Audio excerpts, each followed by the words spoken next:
Handa na ba ang inyong mga puso para sa isang kwentong susubok sa inyong pananaw tungkol sa pag-ibig at pagtitiwala? Isang magandang hapon po sa inyong lahat, mga minamahal naming tagapakinig. Muli, samahan ninyo akong buksan ng isang aklat ng buhay kung saan ang bawat pahina ay puno ng damdamin at mga aral na tatatak sa ating isipan. Sinasabi nila, ang pinakamasakit na sugat ay nagmumula sa taong pinagkatiwalaan mo ng iyong buong mundo. Iyong taong pinangakuan ka ng habambuhay, ngunit sa isang iglap ay wawasakin pala ang lahat ng iyong pinakaiingatan. Ngunit paano kung ang mismong sugat na yon ang magiging daan para mahanap mo ang iyong tunay na lakas at muling isulat ang iyong sariling tadhana? Ang samyo ng bawang at sibuyas na ginigisa sa mainit na mantika, ang unang bumati sa pagpasok ng takip silim. Para kay Hiraya Alcantara, ito ang amoy ng pagmamahal. Ito ang amoy ng isang tahanang pinagsisikapan niyang buuin at alagaan sa loob ng 5 taon. Maingat niyang inihalo ang bistek na niluluto sa kawali.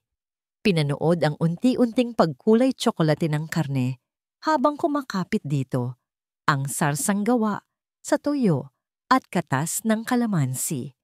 Sa isang sulok ng kanilang maliit, ngunit maaliwalas na kusina, nakahanda na ang mesa para sa dalawa.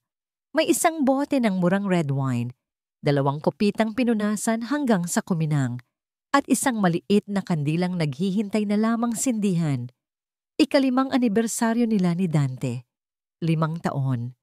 Napangiti si Hiraya habang inaalala ang kanilang pagsasama. Hindi naging madali. Isinuko niya ang pangarap niyang maging isang manunulat para maging isang guro, isang propesyong mas stable at mas gusto ng kanyang asawa. Ngunit para sa kanya, lahat ng yun ay sulit. Sulit sa tuwing uuwi si Dante mula sa trabaho at hahagkan siya sa noo. Sulit sa tuwing sasabihin nitong ipinagmamalaki siya nito. Humina ang apoy sa kalan. Hanguin na lang niya ito mamaya. Kapag malapit nang dumating si Dante, tiningnan niya ang orarasan sa dingding. 6:30. Ano mang yung oras ngayon ay darating na yon. Habang nagpupunas siya ng kamay, biglang umilaw at nag-vibrate ang telepono ni Dante na naiwan ito sa ibabaw ng counter. Kumunot ang noo ni Hiraya. Hindi ba't may mahalaga itong meeting? Bakit naiwan ang telepono? Nakangiting nilapitan niya ito. Iniisip na baka isa ito sa mga paalala sa kalendaryo. Ngunit ang pangalang lumitaw sa screen ay nagpatigil sa kanyang paghinga. Marikit calling. Si Marikit, ang matalik niyang kaibigan, ang ninang ng kanilang nag-iisang anak na si Sinag. Naku, baka may sorpresa ang dalawang to, bulong ni Hiraya sa sarili. Sinusubukang iwaksi ang kaba na biglang gumapang sa kanyang dibdib. Sinagot niya ang tawag, handang batiin ang kaibigan. Hello, Mars? Ngunit hindi boses ni Dante ang sumagot. Isang pamilyar na halakhak ng babae ang kanyang narinig. Malambing at puno ng pananabik. Dante, baby, nasaan ka na? Kanina pa ako naghihintay dito sa kondo. Malamig na yung champagne, sabi ng boses sa kabilang linya. Boses ni Marikit, nanigas si Hiraya. Ang hawak niyang sandok na kahoy ay bumagsak sa sahig, lumikha ng isang malakas na kalabog sa katahimikan ng kusina. Para siyang binuhusan ng nagyayelong tubig. Ang sabi mo maaga kang uuwi. Para ma-celebrate natin yung deal? I canceled my dinner with my parents for this. Patuloy ni Marikit. May halong pagtatampo sa boses. Don't tell me kasama mo pa rin yung asawa mo. Akala ko ba anniversary niyo ngayon ng pagkukunwari? Isang tawang mapang-asarang sumunod. At ang mga salitang yon ay parang mga punyal na sabay-sabay tumusok sa puso ni Hiraya. Hindi niya namalayang napahigpit ang hawak niya sa telepono. Gusto niyang sumigaw. Gusto niyang magmura. Ngunit walang boses na lumalabas sa kanyang lalamunan. Ang tanging naririnig niya ay ang mabilis at malakas na pagkabog ng sarili niyang dibdib. Narinig niya ang pagbuntong hininga ni Marikit sa kabilang linya. Hay naku, bilisan mo na ha. I miss you. I love you, Dante ko. I love you, Dante ko. Ang mga salitang yon ang tuluyang nagwasak sa mundong binuo ni Hiraya. Pinatay niya ang tawag. Dahan-dahan niyang ibinaba ang telepono sa counter. Ang kanyang mga kamay ay nanginginig na hindi mapigilan. Ilang minuto siyang nakatayo lang doon, nakatingin sa kawalan. Ang amoy ng bistek na kanina'y amoy ng pagmamahal ay tila naging amoy ng kasinungalingan. Ang mesang inihanda niya ay parang isang entablado para sa isang trahedya. Maya-maya pa, bumukas ang pinto. Pumasok si Dante na may malawak ng ngiti. May bitbit na isang maliit na bouquet ng rosas. Happy anniversary, my love. Bati nito. Ang boses ay malambing at puno ng pagmamahal. Isang pagmamahal na ngayon ay alam na ni Hiraya na isang kasinungalingan. Hindi siya umimik. Pinanood lang niya itong lumapit sa kanya. Inabot nito ang mga bulaklak para sa pinakamagandang asawa sa buong mundo. Sabi pa nito, nakatitig lang si Hiraya sa mukha nito. Ang mukhang minahal niya ng buong puso. Ang mukhang pinagkatiwalaan niya. Ngayon, parang mukha na ito ng isang estranghero. Hinawakan ni Dante ang kanyang pisngi. Bakit ang tahimik mo? May problema ba? Gusto niyang sabihin. Gusto niyang isampal sa mukha nito ang lahat. Ngunit ang katawan niya ay ayaw sumunod. Dahan-dahang inilapit ni Dante ang mukha nito at binigyan siya ng isang halik sa mga labi. Sa sandaling iyon, napapikit si Hiraya. Hindi dahil sa kilig, kundi dahil sa matinding pandidiri. Ang halik na yon ay malamig. Walang buhay. Iyon ang huling halik ng pagkakanulo. Nang dumistansya ito, pilit nang ngumiti si Hiraya. Pagod lang siguro ako. Maupo ka na, kakain na tayo. Maghahain lang ako. Tumango si Dante at naupo sa mesa, walang kamalay-malay sa bagyong namumuo sa loob ng kanyang asawa. Habang naglalagay ng kanin sa plato, isang bahagi ng usapan ni Dante at Marikit ang umalingaw-ngaw sa isip niya. Para ma-celebrate natin yung deal. Anong deal? May nabanggit si Dante tungkol sa isang bagong investment, ilang linggo na ang nakalipas. Gagamitin daw nila ang ipon nilang mag-asawa, ang perang galing sa minana pa ni Hiraya sa kanyang mga magulang. Isang bagong alon ng takot ang bumalot sa kanya. Mag-shower lang ako saglit, love, para fresh ako para sa celebration natin. Sabi ni Dante bago pumasok sa kanilang silid. Nang marinig niya ang lagaslas ng tubig mula sa banyo, iyon na ang hudyat para kay Hiraya. Mabilis niyang kinuha ang kanyang laptop. Nanginginig ang mga daliri habang tinatype ang password para sa kanilang joint bank account. Habang naglo-load ang pahina, nagdasal siya. Sana mali ako. Sana imahinasyon ko lang ang lahat. Sana panaginip lang ito. Ngunit nang lumitaw ang mga numero sa screen, gumuho ang lahat ng kanyang pag-asa. Tila huminto ang pag-ikot ng mundo. Ang ingay ng shower sa banyo ay nawala. Ang tanging naririnig niya ay ang sarili niyang hininga na parang anumang oras ay mapuputol. Sa column na may nakasulat na available balance, nakalagay ang mga numerong pumatay sa natitirang pag-asa sa kanyang puso. 0 pesos. Wala. Walang natira. Kinuha ni Dante ang lahat. Ang perang pinag-ipunan niya. Ang perang para sana sa kinabukasan ni Sinag. Kasabay ng pagpatak ng tubig mula sa shower, isang mainit na likido ang nagsimulang dumaloy mula sa mga mata ni Hiraya. Isang butil ng luha. Pagkatapos ay isa pa. Hanggang sa hindi na niya ito mapigilan, ngunit hindi siya humikbi. Tahimik lang siyang umiiyak habang nakatitig sa screen. Sa gabing iyon, sa kanilang ikalimang anibersaryo, hindi lang puso ni Hiraya ang winasak ni Dante. Kinuha rin nito ang lahat ng pundasyong kanilang binuo at iniwan siyang nakalutang sa kawalan. Naramdaman niya ang braso nitong pumulupot sa kanyang baywang, ang mainit nitong hininga sa kanyang batok. Napapikit siya ng mariin, pinipigilan ang panginginig ng kanyang katawan. Sa ilalim ng kumot, kinuyom niya ang kanyang mga kamao. Ang kuko niya ay bumaon sa kanyang palad. Kailangan niyang maging matatag. Hindi para sa kanya, kundi para sa anak niya. Ilang minuto pa, na tila isang kawalang hanggan, narinig na niya ang marahan at malalim na paghinga ni Dante. Isang hudyat na mahimbing na itong natutulog, panatag sa kanyang mundo ng mga kasinungalingan. Iyon na ang pagkakataon ni Hiraya. Dahan-dahan, maingat na parang isang magnanakaw sa sarili niyang pamamahay, inalis niya ang braso ni Dante sa kanyang baywang. Bumangon siya mula sa kama na walang ingay. Sa dilim ng silid, ang tanging liwanag ay nagmumula sa siwang ng bintana. Bago siya tuluyang umalis, hinarap niya ito. Tinitigan niya ang natutulog na mukha ng kanyang asawa, ang mukhang minsan niyang minahal, nang higit pa sa kanyang sarili. Ang mukhang pinangarap niyang makasama hanggang sa pagtanda. Ngayon, parang mukha na ito ng isang estranghero. Wala ng galit, wala ng pag-ibig, tanging isang malawak at malalim na kawalan. Tumalikod siya at walang lingon-likod na lumabas ng silid. Una niyang kinuha ang isang lumang backpack. Hindi siya pwedeng magdala ng maleta. Masyadong halata. Mabilis ngunit tahimik siyang naghalungkat ng mga damit. Ilang piraso para sa kanya at mas marami para kay Sinag. Ang bawat damit na kanyang inilalagay sa bag ay tila may bigat ng mga alaala. Ngunit pilit niyang isinasantabi ang mga iyon. Pumunta siya sa study table at kumuha ng isang piraso ng papel. Umupo siya at nagsulat.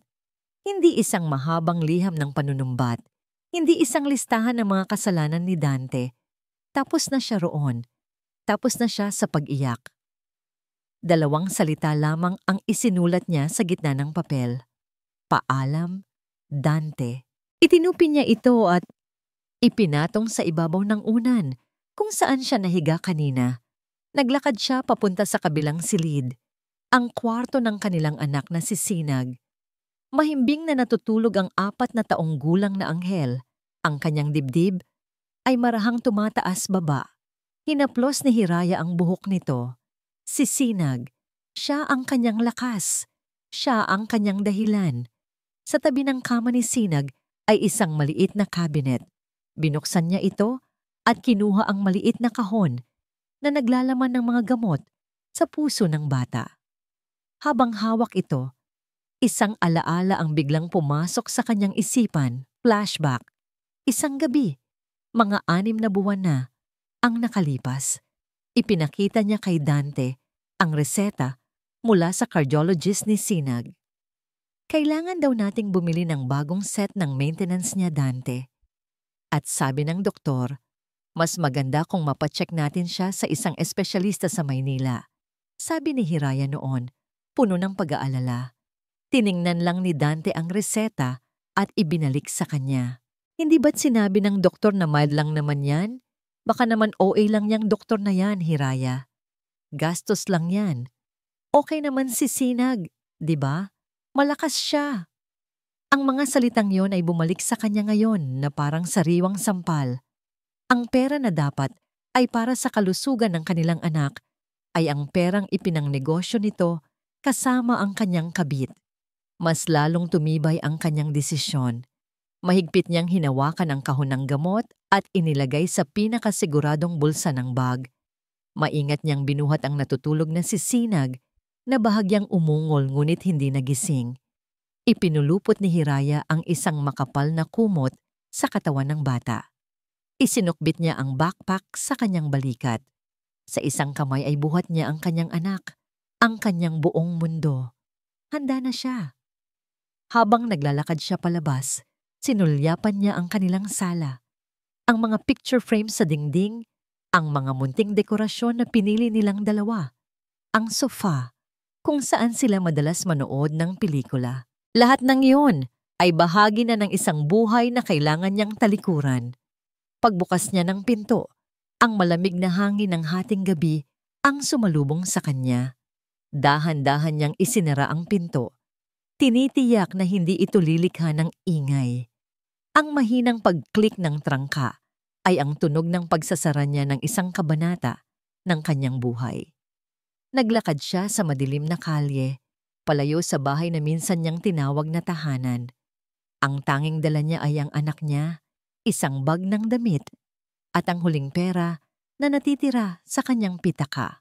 Binuksan niya ito, 2,000 piso at ilang barya. Ito na lang ang natitira sa kanya. Nag-abang siya sa kanto hanggang sa may dumaan na taxi. Sumakay siya at sinabi ang destinasyon, ang terminal ng bus papunta sa Timog. Habang bumibiyahe ang taxi, nakatingin lang siya sa labas ng bintana sa mga ilaw ng syudad na unti-unting lumiliit at nawawala.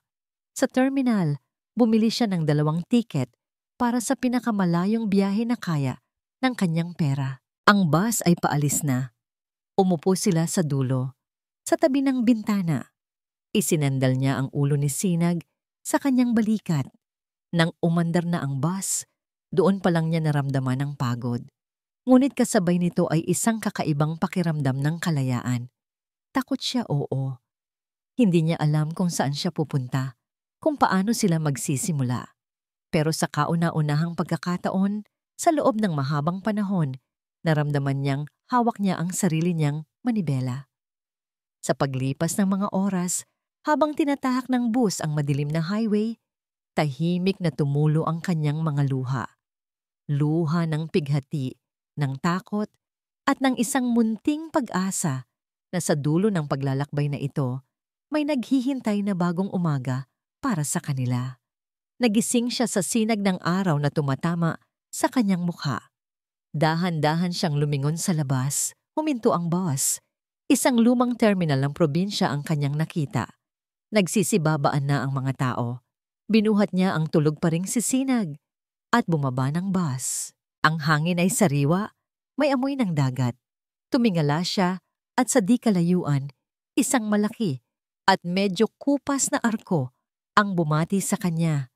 Nakasulat dito ang mga salitang nagbabadya ng isang bagong simula.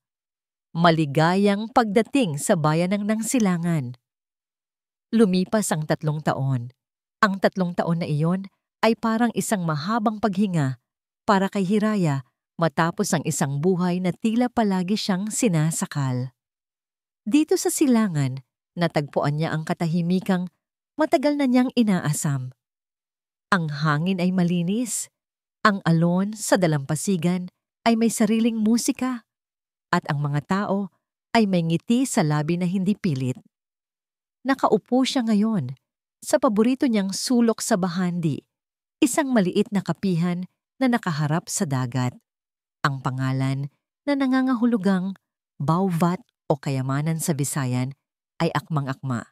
Dito niya natagpuan ang kanyang kayamanan, ang kapayapaan ng isip. Sa harap niya ay isang laptop at isang tasang kapeng barako na unti-unti nang lumalamig. Ang tunog lamang ng pagtipa niya sa keyboard at ang banayad na ugong ng ngalon ang maririnig. Hindi na siya si Hiraya Alcantara, ang gurong sumuko sa pangarap, o si Hiraya Bughaw, ang asawang pinagtaksilan. Dito, siya si Hira, ang tahimik na manunulat sa likod ng sikat na ngayong blog na mga kwento mula sa silangan, ang kanyang mga maikling kwento tungkol sa pag-asa, pagbangon, at pag-ibig na natagpuan sa mga hindi inaasahang pagkakataon ay unti-unting nagkaroon ng sariling mga mambabasa. Hindi pa ito sapat para yumaman, pero kasama ng kanyang pagiging private tutor sa ilang mga bata sa bayan, sapat na ito para sa kanilang simpleng pamumuhay ni Sinag. Napangiti siya. Si Sinag, ang kanyang munting sinag ng araw. Sa edad na 7, ang dati sakiting bata ay masigla na ngayon, malusog at puno ng buhay. Ang payapang kapaligiran ng silangan ay naging maganda para sa puso nito. Isang anino ang tumabon sa kanyang laptop. Tumingala siya at isang pamilyar na ngiti ang sumalubong sa kanya. Mukhang malalim na naman ang iniisip ng paborito kong manunulat, sabi ni Kael Luntian habang inilalapag ang isang platito ng ensaymada sa kanyang mesa. Si Kael, isang landscape architect mula sa Maynila na piniling manirahan sa silangan para sa mas tahimik na buhay. Sa loob ng 3 taon, naging matalik niya itong kaibigan, sandalan, at minsan, Ang katahimikang kasama niya sa panonood ng paglubog ng araw. Matangkad ito, baling kinita ng katawan, at may mga matang kasing lalim at kasing kalmado ng dagat sa umaga. Salamat, Kael. Hindi mo naman kailangang mag-abala, sabi ni Hiraya. Ramdam ang pamumula ng kanyang mga pisngi. Hindi abala yon. Nakita kitang seryosong-seryoso dyan. Baka nakakalimutan mo ng kumain. Sagot nito at naupo sa silyang nasa tapat niya. Ano ang sinusulat mo ngayon? Isang kwento tungkol sa isang parol na natutong lumipad ng mag-isa matapos maputol ang tali nito. Nagkatinginan sila. Naintindihan ni Kael ang ibig sabihin ni Hiraya. Hindi na siya nagtanong pa. Ganoon si Kael. Marunong siyang makiramdam. Hindi niya kailanman sinubukang pilitin si Hiraya na ikwento ang nakaraan nito. Pero palagi niyang ipinaparamdam na naroon siya kung sakaling handa na itong magbahagi. Kinagabihan, sa maliit nilang nirerentahang bahay, abala si Hiraya sa pagtuturo kay Sinag sa kanyang aralin nang may kumatok sa pinto. Si Kael, may dala itong isang maliit na kahon na puno ng mga patapong kahoy, tuyong dahon at maliliit na bato. Tito Kael, masayang bati ni Sinag at yumakap sa binti nito. Hello, Sinag! Handa ka na bang gawin ang best garden model sa buong klase nyo? Nakangiting sabi ni Kael, iyon ang kanilang school project. At si Kael, sa kanyang kabutihang loob, ang nag-alok na tumulong. Pinanood ni Hiraya ang dalawa habang masayang nag-aayos sa sahig. Pinanood niya kung paano tinuturuan ni Kael si Sinag na gawing maliliit na puno ang mga sanga. Kung paano nito ipinapaliwanag ang bawat parte ng hardin. May kurot siyang naramdaman sa kanyang puso. Isang kurot ng saya at isang bakas ng lungkot.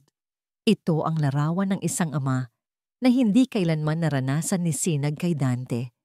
Nang matapos sila at habang mahimbing nang natutulog si Sinag, naiwan silang dalawa ni Kael sa maliit na beranda, nagkakape. Salamat talaga kanina, Kael. Hindi ko alam kung paano ko gagawin yon nang wala ka. Taos pusong sabi ni Hiraya. Wala yon. Masaya akong kasama si Sinag. Sagot nito.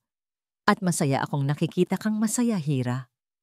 Isang sandali ng katahimikan ang namagitan sa kanila. Alam mo, nabasa ko yung huli mong blog post, pagbasag ni Kael sa katahimikan, tungkol sa pagpapatawad. Napatingin si Hiraya sa kanyang tasa. Ah, yun ba? Maganda yon. Pero may isang tanong ako. Naitanong mo na ba sa sarili mo kung napatawad mo na ang sarili mo?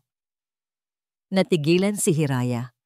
Sa lahat ng isinulat niya tungkol sa pagpapatawad sa iba, hindi niya naisip iyon.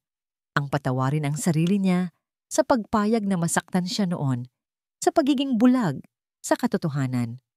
Hindi ko pa alam. Mahina niyang sagot. Okay lang yan, sabi ni Kael. Ang boses ay puno ng pag-unawa.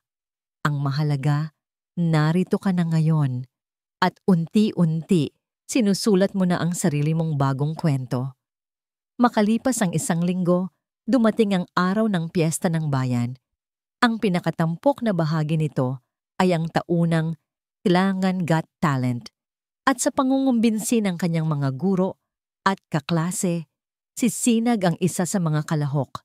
Nasa backstage sila. Si Hiraya ay abala sa pag-aayos ng bestida ni Sinag, mas kinakabahan pa kaysa sa sarili niyang anak. Mama, okay lang po ba kung hindi ako manalo? Tanong ni Sinag. Ang mga mata ay nagpapakita ng kaunting kaba. Lumuhod si Hiraya para magpantay sila. Hinawakan niya ang mga kamay nito. Anak, ang mahalaga ay mag-enjoy ka. Kantahin mo lang kung ano ang nasa puso mo. Manalo o matalo, champion ka na para sa akin. Kasama nila si Kael na siyang tagapalakpak number 1. Nang tawagin na ang pangalan ni Sinag, huminga ng malalim si Hiraya. Umakyat sa entablado ang kanyang munting anghel. Maliit ito sa gitna ng malawak na stage, ngunit nang magsimula itong kumanta, tila napuno ang buong plaza. Ang kanta ay isang lumang awitin tungkol sa isang ibon na natutong lumipad matapos masira ang kanyang pugad.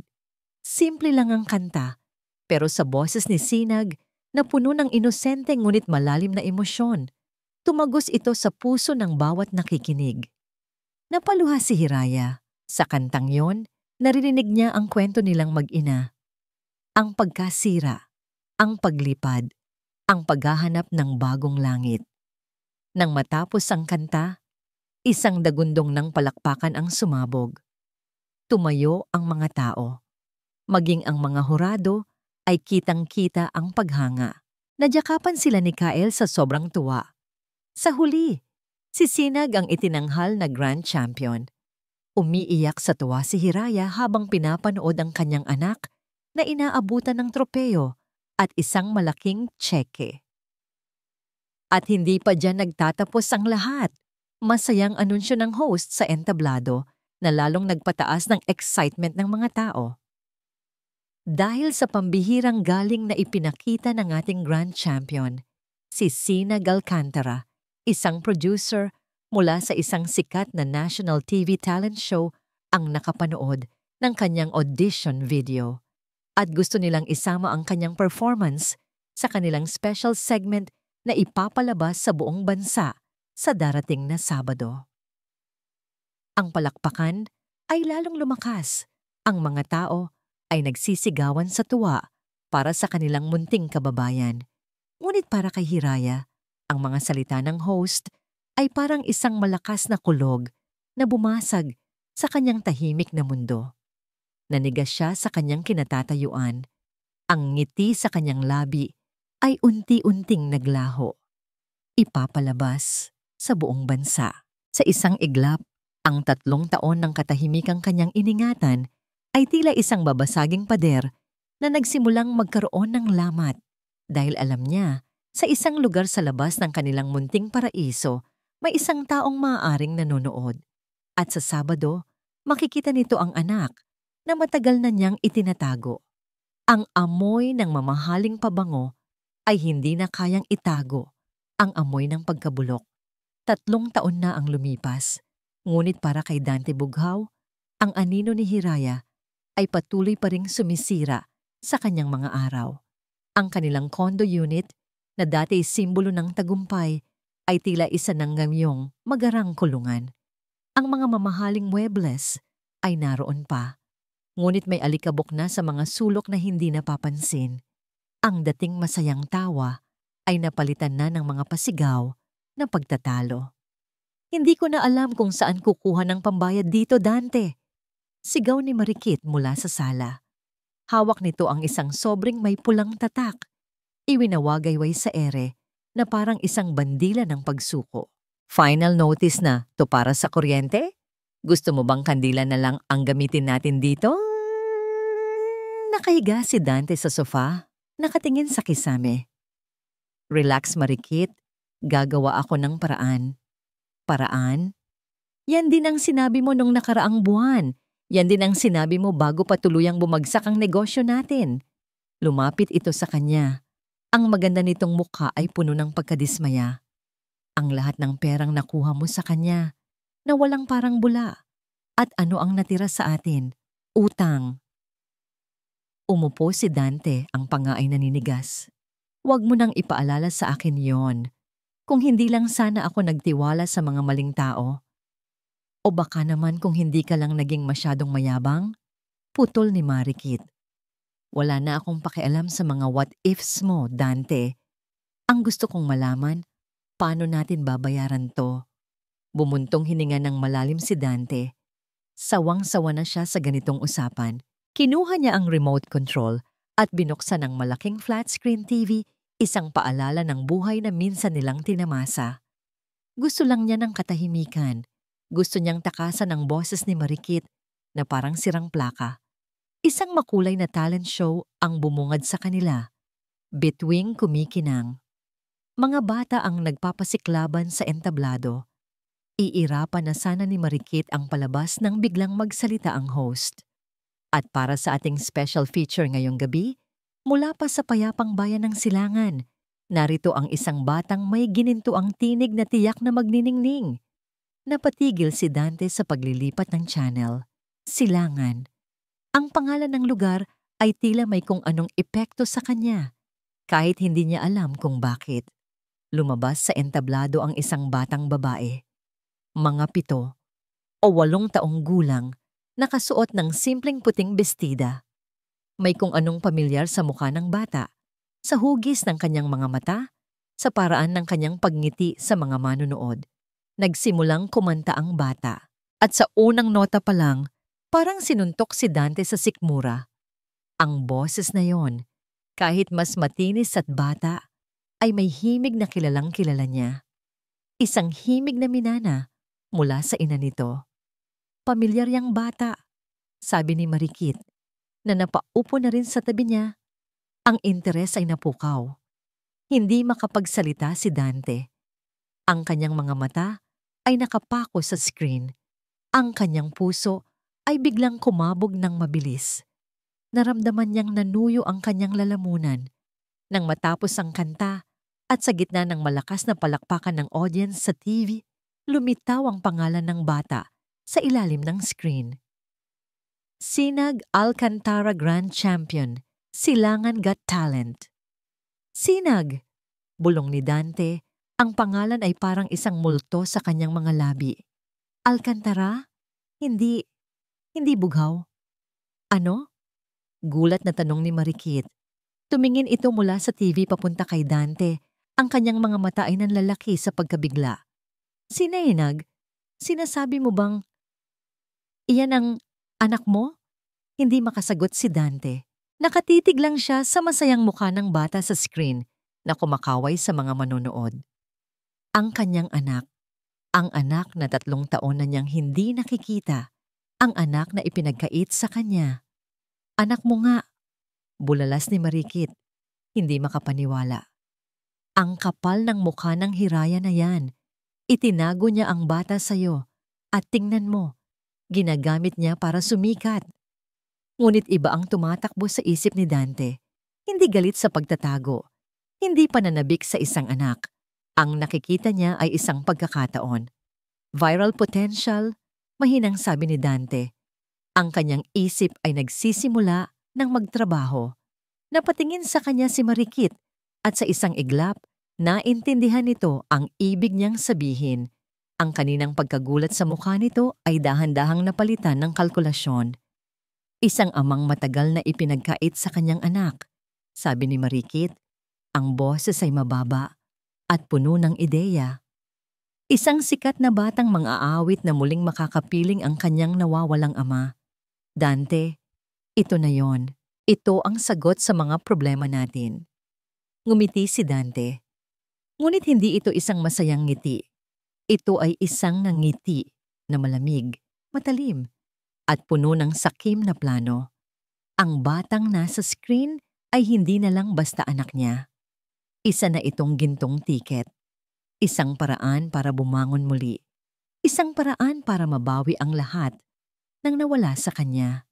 At higit sa lahat, isang paraan para ipakita kay Hiraya kung sino ang may hawak ng huling halakhak. Kinuha niya ang remote at pinatay ang TV. Ang masayang mukha ni Sinag ay biglang naglaho at napalitan ng itim na screen kung saan nakita niya ang refleksyon ng sarili niyang determinadong mukha. So what's the plan? Tanong ni Marikit. Ang mga mata ay nagniningning sa pananabik. Tumingin si Dante sa kanya. Ang kanyang mga mata ay madilim at desidido. Pupunta tayo sa silangan, deklara niya. Ang boses ay matigas na parang bakal. Oras na para iuwi ang anak ko. Ang mga araw sa silangan ay patuloy na dumadaloy na parang malumanay na alon sa baybayin. Bawat araw ay may sariling himig ng kapayapaan para kay Hiraya. Ang pagtuturo sa mga bata, ang pagsusulat sa bahandi, at ang mga simpleng hapunan kasama si Sinag ay sapat na para punan ang kanyang puso ng ligaya. At pagdating ni Kael, lalo pang dumoble ang saya. Isang hapon, habang inaayos ni Hiraya ang mga libro sa maliit na silid-aklatan ng kanilang paupahang bahay, pumasok si Kael dala ang isang malaking papel na nakarolyo. May bago akong disenyo para sa isang resort dito sa tabi ng dagat. Masiglang sabi ni Kael, Inilalatag ang mga plano sa maliit na mesa. Gusto kong makita mo. Nang ihawin nito ang papel, bumungad sa kanya ang isang napakagandang tanawin. Mga kubong gawa sa natural na materyales na tila bahagi ng kalikasan, mga infinity pool na bumabagtas sa horizon at mga bulaklak na makukulay sa bawat sulok. Wow, Kael, ang ganda! Manghang-manghang, sabi ni Hiraya. Parang pangarap. Ganoon din naman ang nararamdaman ko kapag kasama kita, Hira. Sabi ni Kael, ang mga mata ay naglalambing. Lumapit ito sa kanya. Ang kanyang kamay ay marahang hinawakan ng pisngi nito. Alam mo, ilang buwan na rin tayong magkakilala. At sa bawat araw na lumilipas, mas lalo lang akong nahuhulog sa'yo. Nanigas si Hiraya sa kanyang kinatatayuan. Hindi ito ang unang pagkakataon na naramdaman niya ang paglalambing ni Kael. Ngunit ngayon, tila mas malalim ang kahulugan. Ang mga salita nito ay nagpatibok ng mas mabilis sa kanyang puso. Kael, nagsimula siyang sabihin, ngunit pinutol ito ng lalaki. Alam kong may nakaraan ka at nirerespeto ko yan, sabi ni Kael. Ang kanyang tinig ay puno ng sinseridad. Hindi ko kailangang malaman ang lahat. Ang gusto ko lang malaman mo, handa akong tanggapin kung sino ka at kung sino ang mga mahal mo. Sumulyap ito sa kwarto ni Sinag. Gusto kong maging parte ng buhay niyo, kung papayag ka. Napaatras si Hiraya. Ang kanyang puso ay nagahalo ang saya at takot. Ang pag-ibig na inaalok ni Kael ay tapat, malinis at nakapagpapagaling. Ngunit ang takot sa nakaraan, ang takot na baka maulit ang sakit, ay hindi pa rin nawawala. Kael, hindi ko alam. Nagsimula siyang sabihin, ang boses ay nanginginig. Hindi mo kailangang sumagot ngayon, sabi ni Kael. Isang malumanay na ngiti ang nasa kanyang mga labi. Alam kong hindi madali, pero nandito lang ako. Ang mga araw na sumunod ay puno ng maliliit na kilos ng pagmamahal mula kay Kael. Nagdadala ito ng mga paboritong pagkain ni Hiraya. Naglalaro kasama si Sinag at palaging tinitiyak na maayos ang kanilang pamumuhay. Unti-unting nabubura ang takot sa puso ni Hiraya. Isang Sabado ng umaga, masayang naghahanda si Hiraya ng agahan kasama si Sinag. Nasa labas sila ng bahay, sa maliit na garden, kung saan tinuturuan ni Kael si Sinag kung paano magtanim ng mga bulaklak. Mama, Tito Kael, sabi niya, kapag lumaki ako, magiging malaking hardinero rin daw ako tulad niya. Masayang balita ni Sinag, habang nagdidilig ng mga bagong sibol na sampagwita. Oo naman, anak. Siguradong gagaling ka rin. Sagot ni Hiraya, ang puso ay lumilipad sa tuwa. Dumating si Kael, dala ang 2 tasa ng kape. Iniabot nito ang isa kay Hiraya. Mukhang napagod ang mga gardeners natin, biro nito. Medyo lang, nakangiting sagot ni Hiraya. Habang nakaupo sila sa tabi ng mga halaman, kasama ang kanilang mga kape, tila perpekto ang lahat. Isang pamilyang nabuo hindi sa dugo, kundi sa pagmamahal at pag-unawa. Hira, tawag ni Kael. Ang kanyang mukha ay seryoso na ngayon. May gusto sana akong sabihin sa'yo. Napatingin si Hiraya sa kanya. Malamang ay nakita mo na rin ang mga balita tungkol sa mga singing contest sa TV. Sabi ni Kael, ang boses ay may bahid ng pag-aalala. May nagpadala kasi sa akin ng link ng isang performance. Isang bata mula sa silangan. Napakagaling ng batang yon. Nanigas si Hiraya. Alam niya na ang tinutukoy ni Kael. Nakita niya ang balita sa lokal na pahayagan. Pero hindi niya ito binigyan ng masyadong pansin. Iniisip na baka isa lang itong maliit na lokal na kompetisyon. Kilala mo ba yung bata? Tanong pa ni Kael. Ang mga mata ay mataman na nakatingin sa kanya. Pilit na ngumiti si Hiraya. Oo, si Sinag. Napakagaling niyang bata. Nag-champion sa talent show ng bayan namin. Hindi lang yon, Hira, sabi ni Kael. Ang tinig ay naging mas seryoso. Ang performance niya ay ipapalabas sa isang national TV show sa darating na Sabado. Sabi sa balita, malaki ang potensyal ng bata. Natigilan si Hiraya. Ang kanyang mga kamay na may hawak na tasa ay nagsimulang manginig. Naisip niya ang pag-iingat niya, ang paglayo nila sa lahat ng maaring makakilala sa kanila. Na national TV? Mahina niyang tanong. Ang tinig ay halos pabulong. Oo, at nag-aalangan si Kael.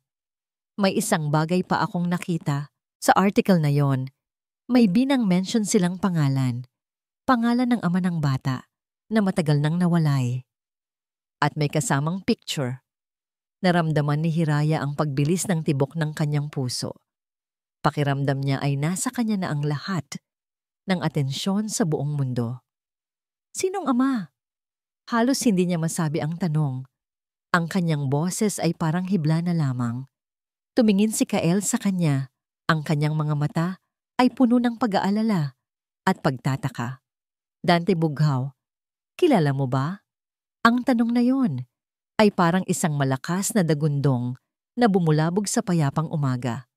Napakapit si Hiraya sa braso ni Kael. Ang kanyang mga mata ay nanlalaki.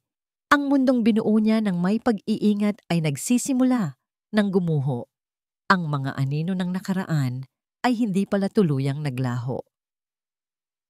Ang balita ay kumalat na parang apoy sa tuyong damo sa buong silangan. Ang pagiging kampeon ni Sinag sa taunang talent show, ang kanyang paparating na paglabas sa national television, at ang pinakanakakagulat para sa marami, ang pagkakakilanlan ng kanyang ama, si Dante Bughaw, isang kilalang negosyante mula sa Maynila na matagal nang nawalay sa kanyang pamilya. Para kay Hiraya, ito ay parang isang bangungot na nagkatotoo. Ang pag-iingat niya sa loob ng 3 taon ay tila nawalan ng saysay sa isang iglap. Ang payapang mundo niya ay nabahiran ng anino ng nakaraan. Nais niyang takasan muli, ngunit alam niyang sa pagkakataong ito, hindi na ito posible.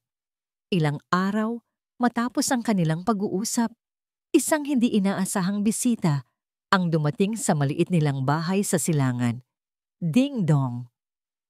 Nagkakape si Hiraya sa kanilang beranda habang nagbabasa ng mga papel, samantalang si Sinag ay masayang naglalaro sa labas ng kanyang mga laruan. Nang marinig ang pagtunog ng kampana, bahagya itong nagulat.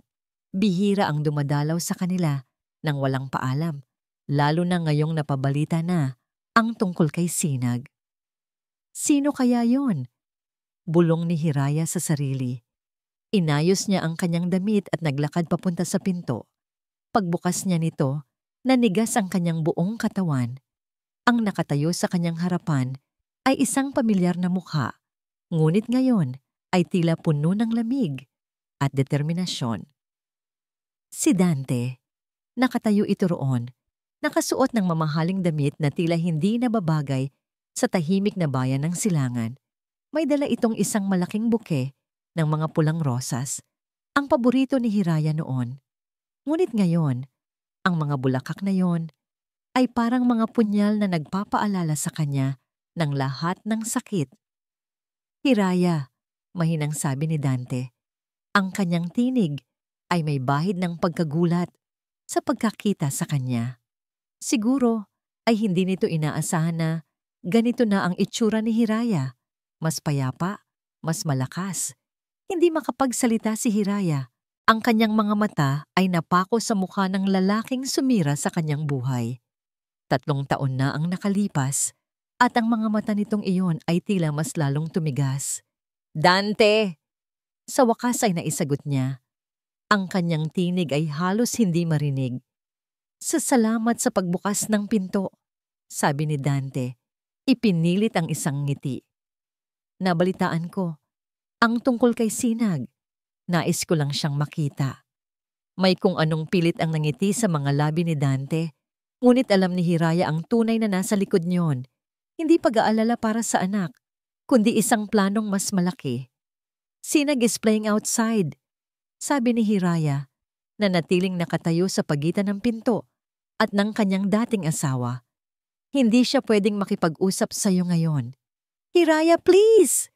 Pakiusap ni Dante, ang boses ay bahagyang tumaas. Anak ko siya. Kailangan ko siyang makita. Hindi kanya kilala, mariing sabi ni Hiraya. At hindi ko hinayaang makilala kanya.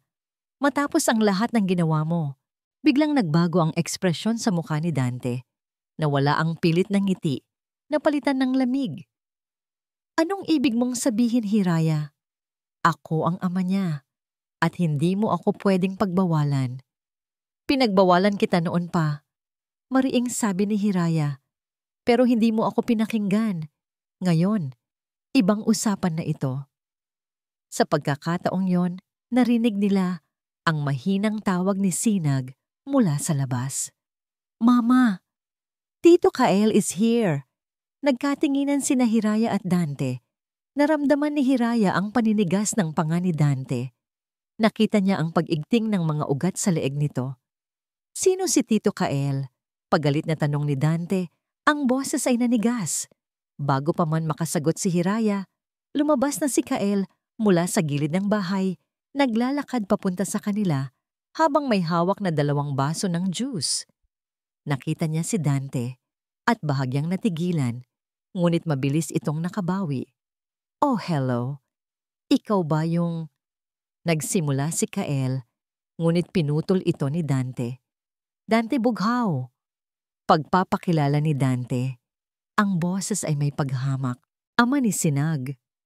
Naramdaman ni Hiraya ang pagkagat ni Kael sa kanyang labi, isang senyales ng kanyang pag-aalangan, ngunit matatag itong sumagot.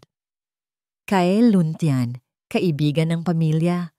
Pagpapakilala ni Kael na may kasamang ngiti na puno ng proteksyon para kay Hiraya at Sinag. Nagtagpo ang mga mata ni Dante at Kael. Isang tahimik na pagpapalitan ng hamon ang naganap sa pagitan nila. Hindi nakaligtas kay Hiraya ang pag-igting ng buong katawan ni Dante, ang pagkunot ng kanyang noo habang tinitingnan si Kael na tila may pag-aangkin sa lugar na ito.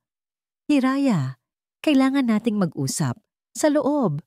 Mahinang sabi ni Dante. Ibinaling ang tingin sa kanya. Ang mga mata ay nanunukso. Umiling si Hiraya. Wala tayong pag-uusapan dito, Dante, at lalong hindi sa loob. Hindi mo kasama si Sinag sa anumang plano mo. Plano? Anong plano? Singit ni Marikit, na biglang lumitaw sa likuran ni Dante. Mukhang hindi ito mapakali sa kotse at sumunod na pala. Ang kanyang kasuotan ay mas kapansin-pansin, na tila naghahanap ng atensyon kahit sa maliit na bayan na ito. Nakita nito si Kael at ang kanyang nangiti ay naging mapangasar. At sino naman itong bago mong kaibigan? Naramdaman ni Hiraya ang pagtaas ng kanyang dugo. Ang presensya ni Marikit ay parang dagdag na gasolina sa apoy. Umalis na kayo, mahinang sabi ni Hiraya. Ang tinig ay nanginginig, ngunit puno ng determinasyon. Hindi kami aalis hanggat hindi ko nakikita ang anak ko, maring sabi ni Dante. At kung hindi mo ako papapasukin, tatawagin ko ang abogado ko at sasabihin ko sa korte kung paano mo inilalayo sa akin ang sarili niyang ama. At tungkol sa kalusugan niya, alam mo naman kung paano gamitin ang mga bagay na yan, di ba? Ang pagbanggit ni Dante sa kalusugan ni Sinag ay parang isang malamig na yakap na nagpatigil sa lahat ng paghinga ni Hiraya. Alam nito ang kahinaan niya. Alam nito ang kahinaan niya, ang kanyang pinakamalaking takot. Huwag mong dadalhin si Sinag sa anumang laro mo, Dante. Mahinang babala ni Hiraya. Ang kanyang tinig ay halos hindi marinig dahil sa panginginig. Laro? Tumawa si Dante, isang tawang walang saya. Hindi mo ba naiintindihan, Hiraya? Hindi ito laro. Ito ang nararapat. Anak ko siya. At kukunin ko siya. Tumingin ito kay Kael, na nakatayo pa rin sa tabi ni Hiraya. Ang mga kamao ay nakakuyom. At ikaw? Sino ka para manghimasok sa pamilya namin? Ako ang nag-aalaga sa kanila. Mahinahong sagot ni Kael. Ang kanyang tinig ay kalmado, ngunit puno ng determinasyon. At gagawin ko ang lahat para protektahan sila. Naramdaman ni Hiraya ang paghawak ni Kael sa kanyang braso, Isang tahimik na suporta, ngunit ang mga salita ni Dante ay tila bumabalot sa kanya, nagpapaalala ng hirap na nalagpasan niya. Tama siya, Dante, sabi ni Hiraya. Pinipilit na patatagin ang sarili. Hindi ka na bahagi ng buhay namin. Hindi mo alam kung ano ang nangyari. Hindi mo alam kung paano namin sinimulan muli ang lahat. Sinimulan muli? Tumawa si Dante. Pinagkaitan mo ako ng 3 taon kasama ang anak ko.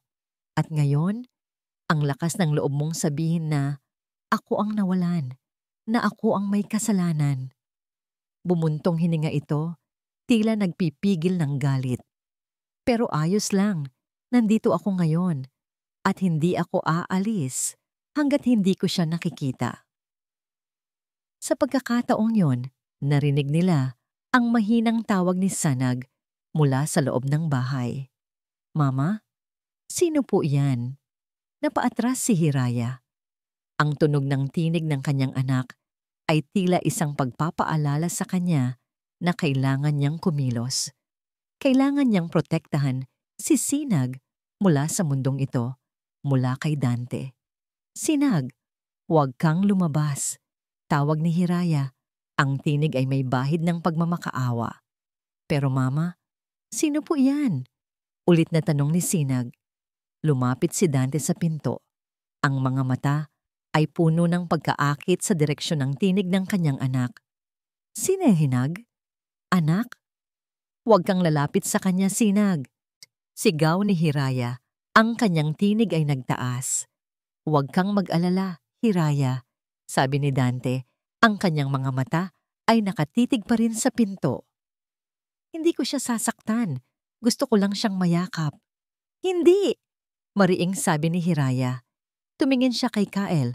Ang kanyang mga mata ay nagmamakaawa. Napansin ni Kael ang desperasyon sa mukha ni Hiraya. Lumapit ito sa kanya at hinawakan ang kanyang balikat. Okay ka lang, Hira? Mahinang tanong nito. Naramdaman ni Hiraya ang init mula sa kamay ni Kael. Isang paalala na hindi siya nag-iisa.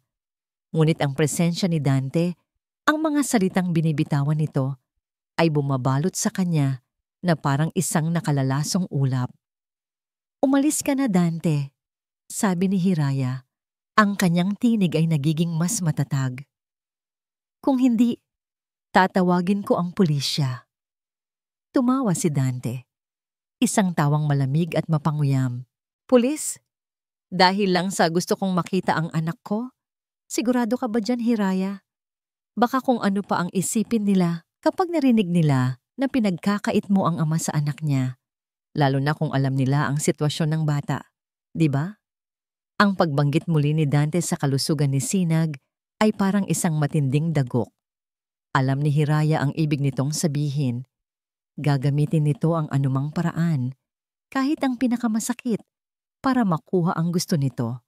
Napalunok si Hiraya. Bumalik sa kanya ang lahat ng sakit, ang lahat ng takot na naramdaman niya noon.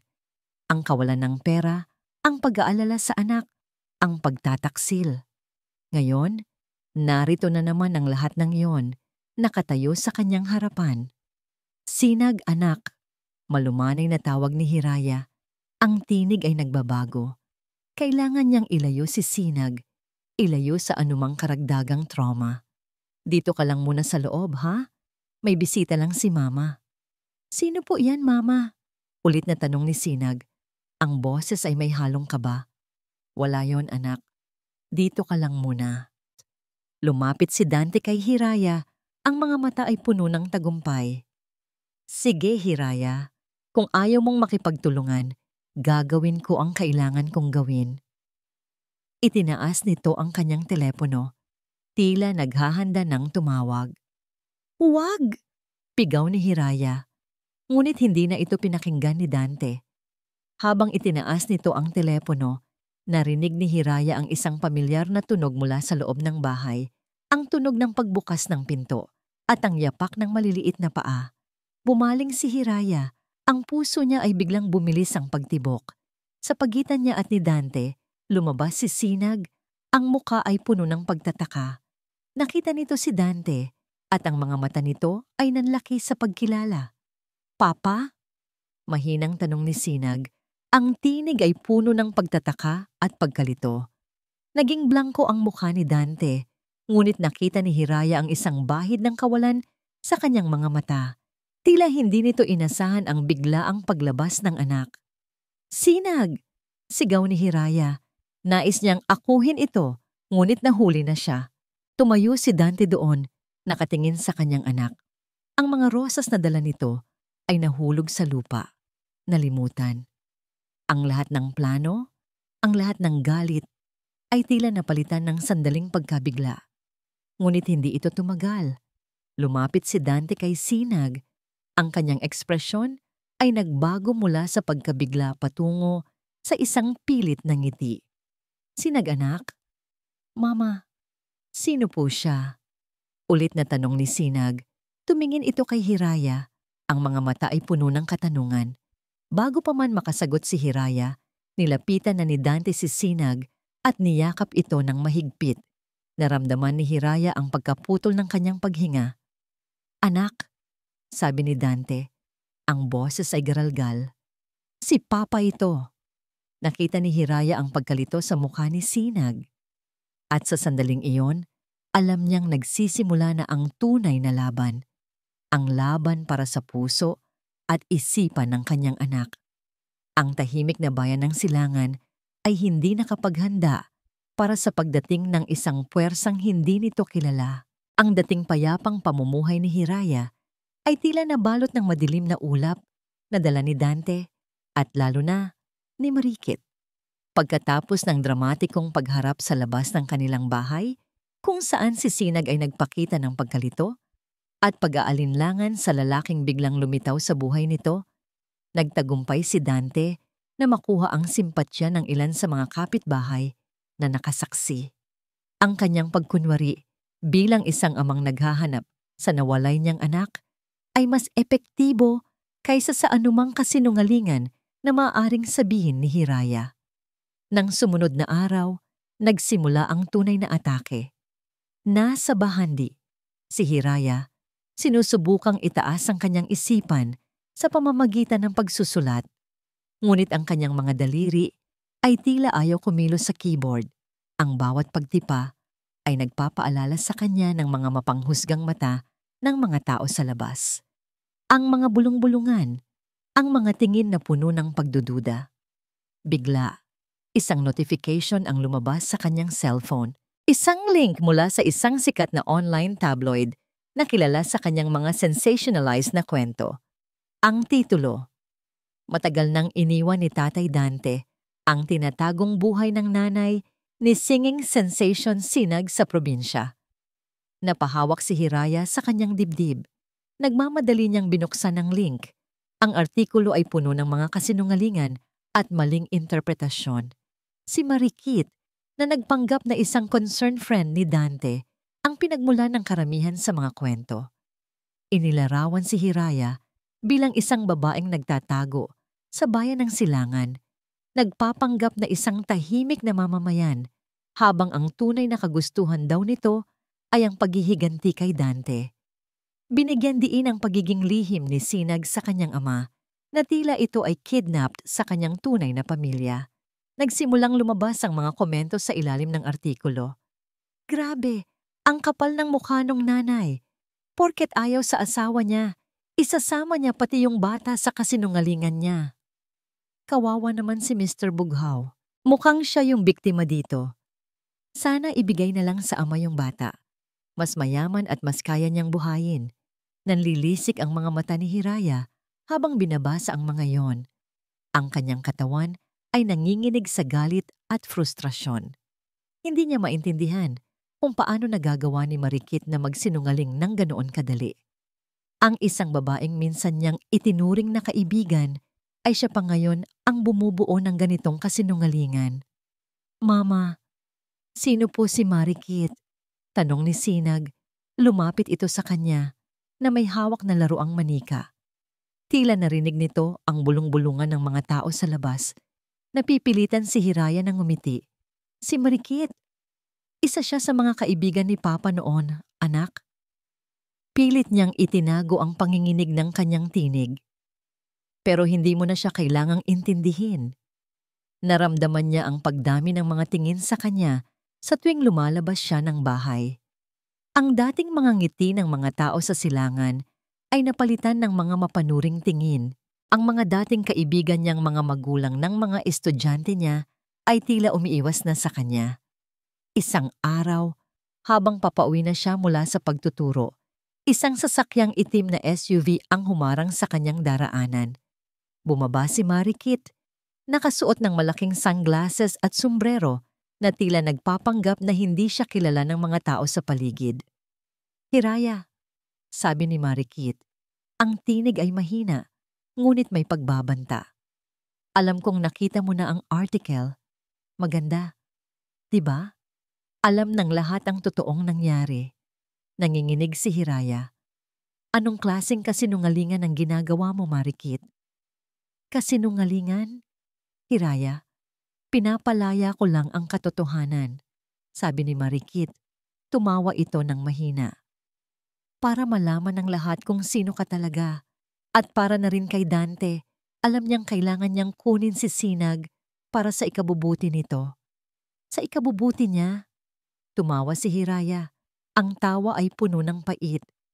"Ang tanging ikabubuti ni Sinag ay malayo sa inyo." "Tingnan natin kung ano ang isasabi ng korte yan," sabi ni Marikit. Lumapit ito sa kanya, bumubulong. "May mga ebidensya kami, Hiraya, mga litrato, mga chat messages, at ang pinakamahalaga, ang pagnanais ni Dante na makasama ang anak niya. Madali lang yan para sa amin." Bago pa man makapag-react si Hiraya, bumaba mula sa SUV ang isang abogado. Dala ang isang makapal na folder. "Miss Alcantara," sabi nito. Ang tinig ay formal at walang emosyon. "Mayroon po kaming ipapabigay sa inyo." Ibinigay nito ang folder kay Hiraya. Ang mga dokumento sa loob ay mga legal na papeles, mga summons. Naramdaman ni Hiraya ang paglamig ng kanyang mga kamay. Ang mundo niya ay tila unti-unting bumabagsak sa kanyang harapan. "Aalis na kami," sabi ni Marikit. Sumakay pabalik sa SUV. "Magkita na lang tayo sa korte. Sana naman, maawa na sa'yo ang judge. Kung hindi, wala ka nang magagawa." Naiwan si Hiraya na nakatayo roon. Hawak ang folder na puno ng legal na dokumento. Ang mga salita ni Marikit ay tumagos sa kanya. Ang mga kasinungalingan nito, ang mga litratong walang katotohanan, ang paggamit ni Dante sa kanilang anak. Ito na ang simula ng isang digmaan na hindi niya ginusto, isang digmaan na ipinilit sa kanya. Habang paalis ang SUV, may isang bagay pang sinabi si Marikit na tila isang huling insulto. "At nga pala, Hiraya, nabasa ko rin ang mga sulat mo sa blog mo. Kung magiging sikat ka man bilang manunulat, dapat alam mo na ang lahat ng yan ay dahil lang sa paggamit mo sa kwento ng anak mo para pagkakitaan. Hindi yan ang totoong talento." Ang mga salitang yon ay tumama kay Hiraya na parang pinakamalakas na bagyo. Ang kanyang pinaghirapan, ang kanyang mga pangarap, ang kanyang pagbangon, lahat ay tila binabaliwala. Naramdaman niya ang pagpatak ng mga luha sa kanyang pisngi. Ngunit hindi ito luha ng pagtanggap. Ito ay luha ng pagkagalit, ng pagkamuhi, ng determinasyong lumaban. Ang mga legal na papeles na nasa kamay ni Hiraya ay tila mga paratang na bumibigat sa kanyang dibdib. Ang mga salita ni Marikit, ang mga mapanuring tingin ng mga tao, ang mga kasinungalingang ibinubunyag ng tabloid.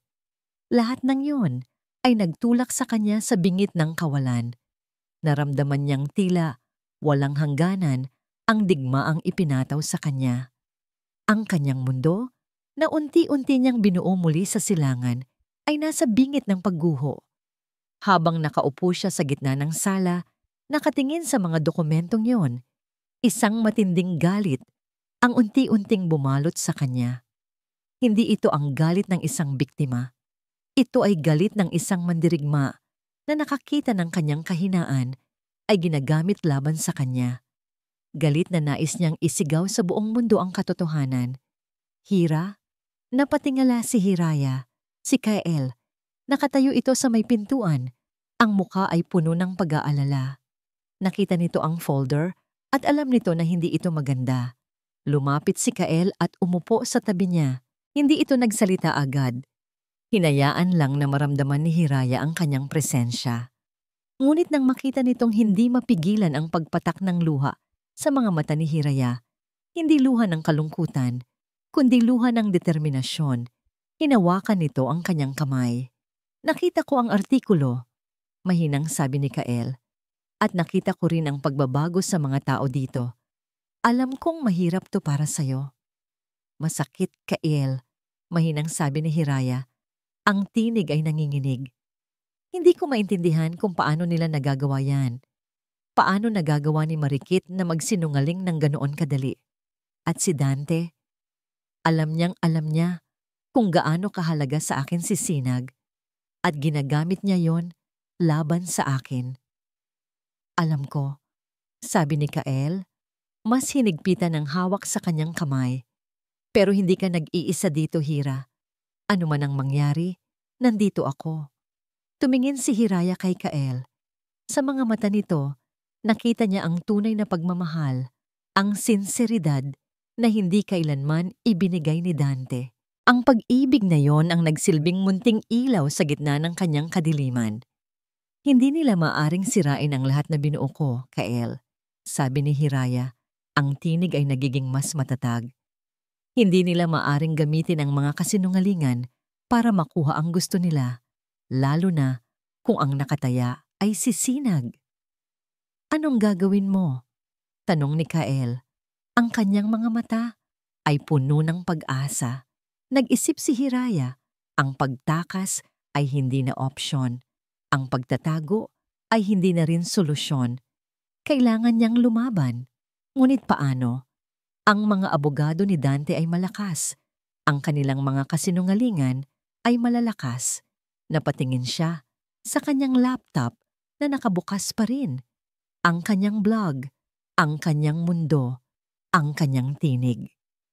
Gagamitin ko ang sandata ko.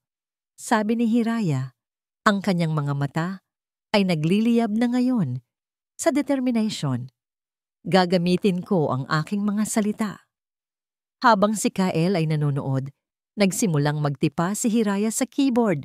Hindi ito ang dati niyang pagsusulat ng mga kwentong puno ng pag-asa at pagmamahal. Ito ay isang pagsusulat na puno ng galit, ng pait, ngunit higit sa lahat, ng katotohanan.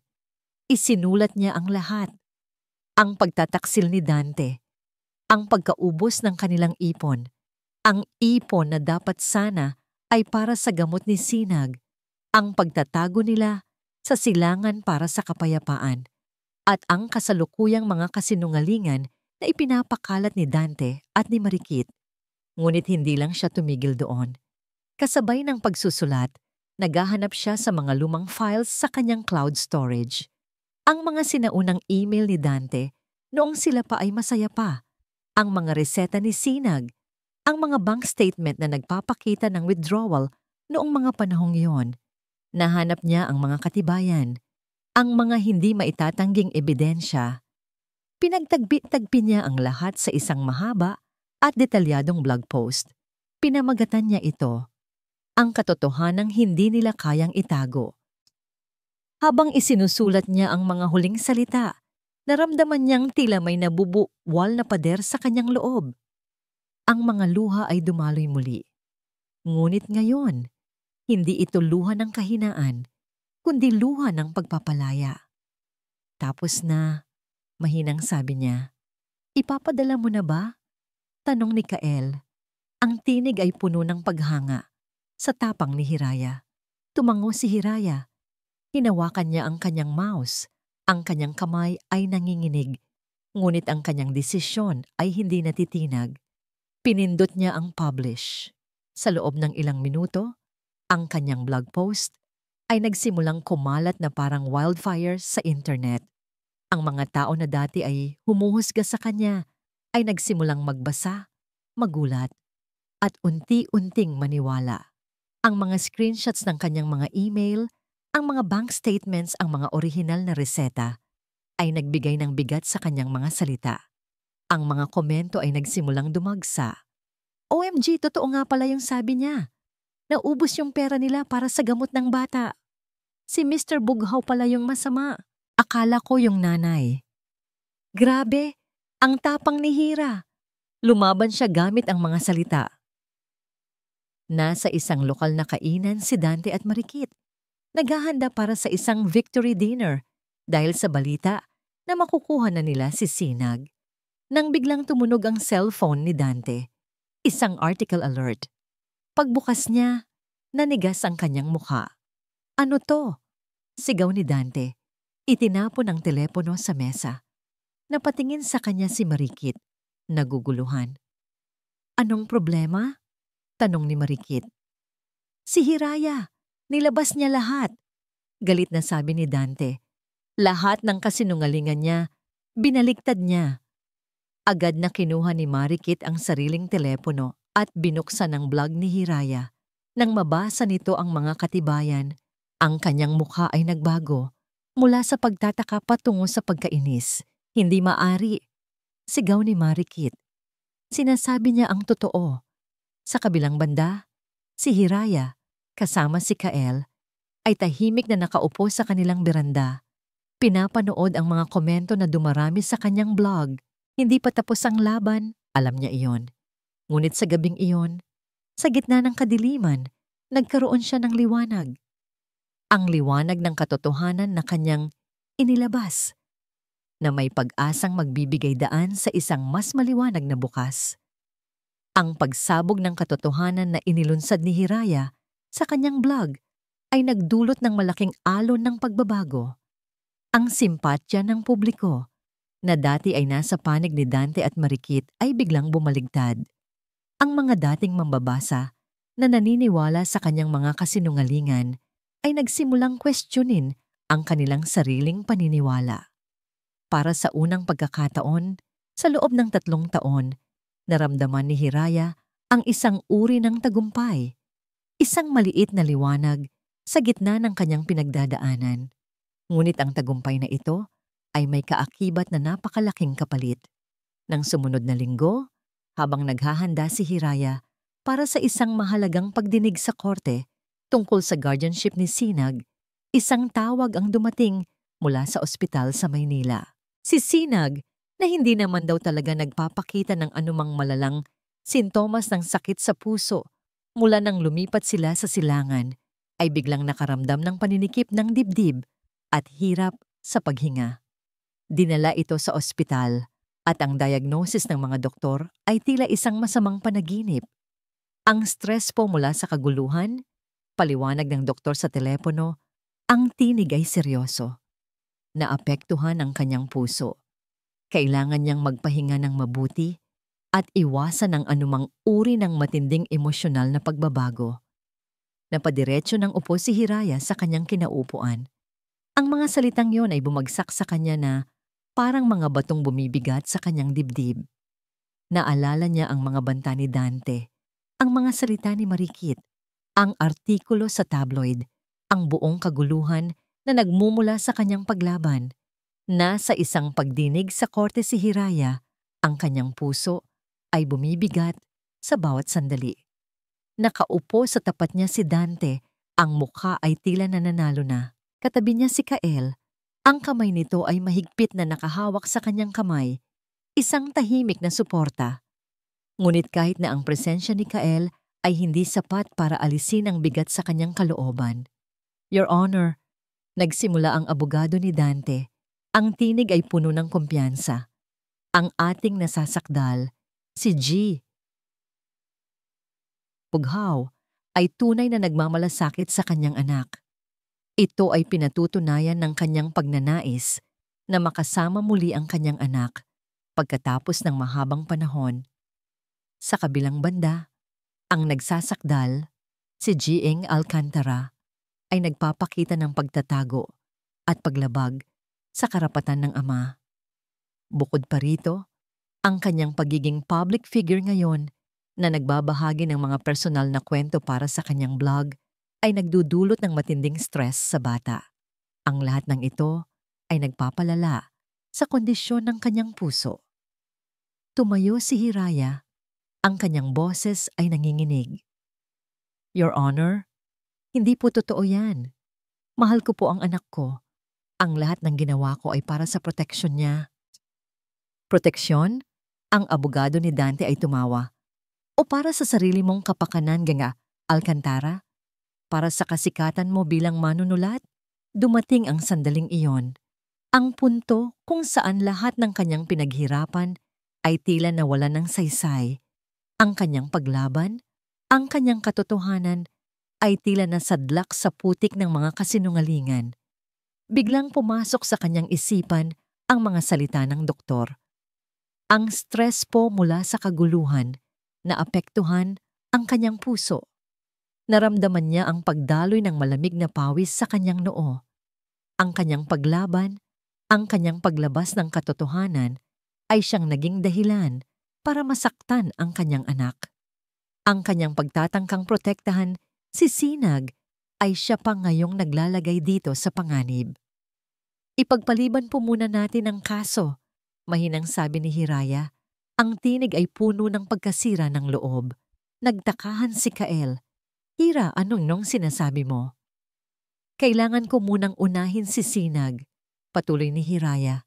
Ang mga mata ay nakatuon sa kawalan.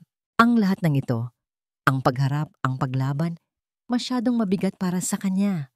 Narinig niya ang pagbuntong hininga ni Dante. Kung gayon, ang hiling namin ay pansamantala munang mapasa amin ang kustodya ng bata habang nagpapagaling siya, sabi ng abogado nito. Tumango si Hiraya. Ang bawat pagtango ay parang pagtalikod sa kanyang sarili. Ang kanyang katapangan, ang kanyang paglaban para sa katotohanan ay natalo sa mas malaking puwersa, ang paggamit ng kanyang pinakamamahal na anak bilang sandata.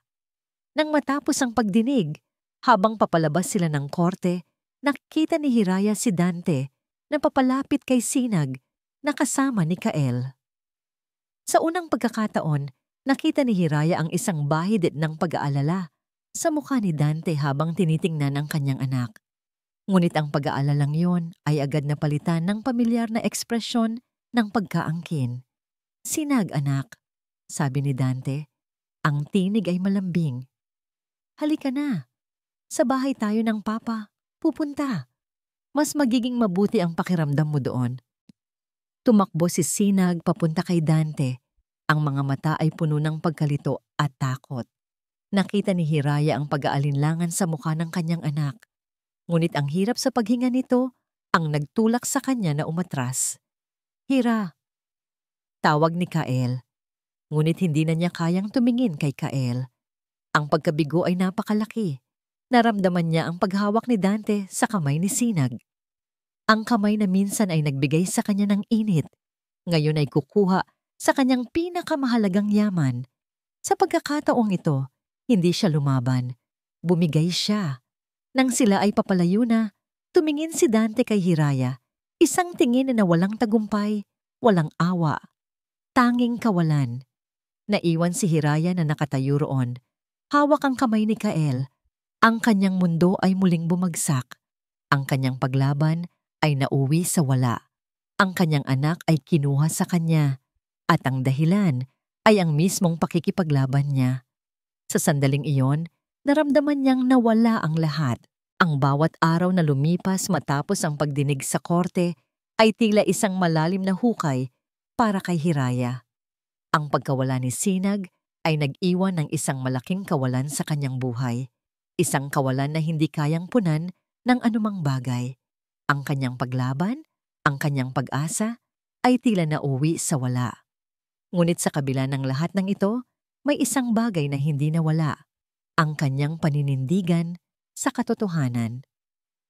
Nasa Maynila na siya ngayon, kasama si Kael at ang kanyang abogado. Naghahanda para sa huling pagharap sa korte. Ang desisyon ni Hiraya na ipagpaliban muna ang kaso ay tila nagbigay ng kalamangan kay Dante. Ang batang si Sinag ay pansamantalang nasa ilalim ng kanyang kustodya at si Hiraya ay pinapayagan lamang na makipagkita dito ng may kasamang bantay. Ang courtroom ay puno ng mga tao. Ang balita tungkol sa kaso ni Hiraya at Dante ay lumaganap na sa buong bansa. Salamat sa mga naunang artikulo at sa kanyang sariling blog post. Ngayon, ang lahat ay naghihintay sa kung ano ang mangyayari. Nakatayo si Dante sa isang banda kasama ang kanyang abogado at si Marikit na nakasuot ng elegante at may mapanuksong na mamangiti.